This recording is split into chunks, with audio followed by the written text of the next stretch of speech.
احدى رحلات اليخت بتاعتنا معانا الشيخ إبراهيم.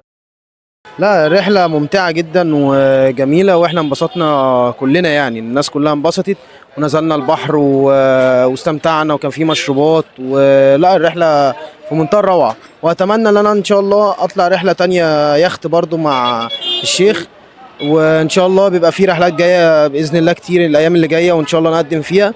ولا الرحلة ممتعة جدا وجزاك الله عنا خير كل جزاء يا شيخ، وان شاء الله بالتوفيق للجميع باذن الله. لا، هو البحر اكتر حاجه ممتعه يعني. لا، كل واحد في حاله يعني، ما حدش بيبص لحد. ولا انا حبيت اطلع رحله اسريه عشان كده، يعني انا طلعت قبل كده رحلات مع الشباب، تلاقي ده بيبص لده وده بيبص لدي ولا الرحله الاسريه بتبقى دايما ايه، كل واحد في حاله.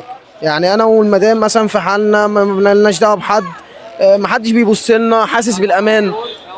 غير كده طالما الامان ده اتشال من عند اي حد، ما بتحسش ان انت قاعد في مكان مؤمن يعني.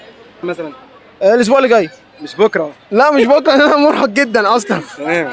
ان شاء الله باذن الله شيخنا، وتشرفت بيك، وان شاء الله تبقى الايام اللي جايه كلها سعيده باذن الله، ونطلع رحلات اكتر، مش اسكندريه بس، على مطروح ودهب، ونطلع بره باذن الله.